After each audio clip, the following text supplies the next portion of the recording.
কামে একটু হাত লাগা, কে শোনে কার কথা। এই বয়সে এই শরীরটা নিয়ে আর কত কষ্ট করুন যাই। তাই আল্লাহ চাইলে আমাদের কষ্টের দিন আর বেশি দিন থাকবো না।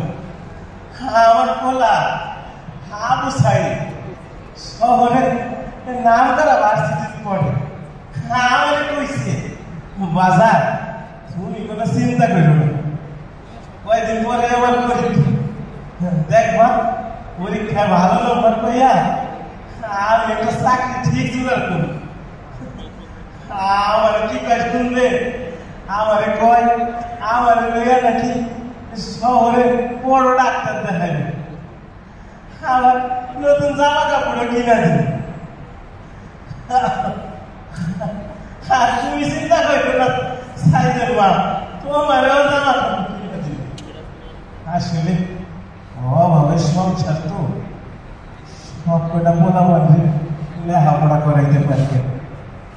ওই পোলাটাই করতেছে, খুব ভালো মাথা, সব পরীক্ষায় প্রথম হয়। আজকে আজকে শরীরটা ভালো লাগতেছে না। গঞ্জের দিকে গেছিলাম, শুনলাম শহরে নাকি কি সব গন্ডগোল চলতেছে, পুলিশের লোকের ছাত্র নাকি কি সব মারামারি। আমার তো কিছু ভালো লাগে না। আমার পোলাটা সুস্থ থাকলে আমি খুশি।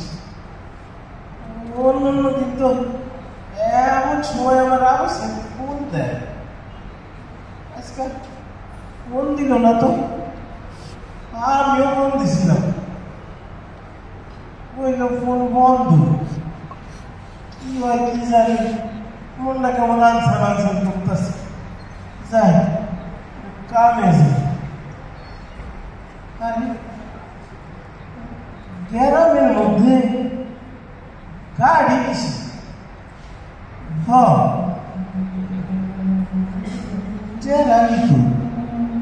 একটা তো আমার বাড়ির দিকে আইতেছে।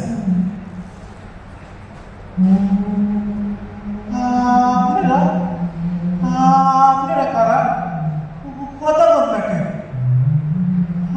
আপনারা এত মানুষ, আমার আবু সাইদ আসলে,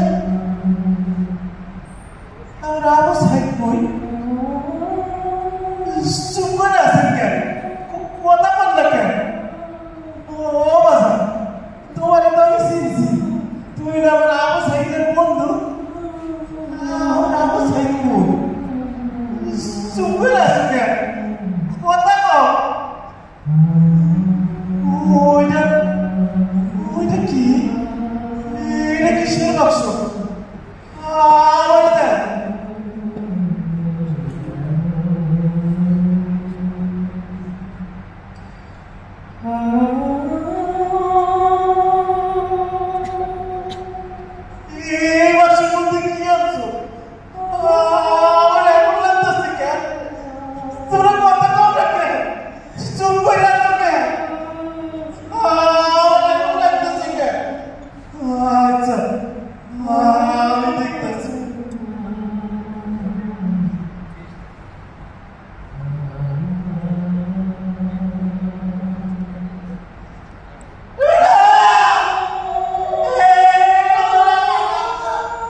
মমতার বাঁধন ছেড়ে যায় আমি যাচ্ছি শরীরে রক্ত বৃথা যায় না তবু কেন মন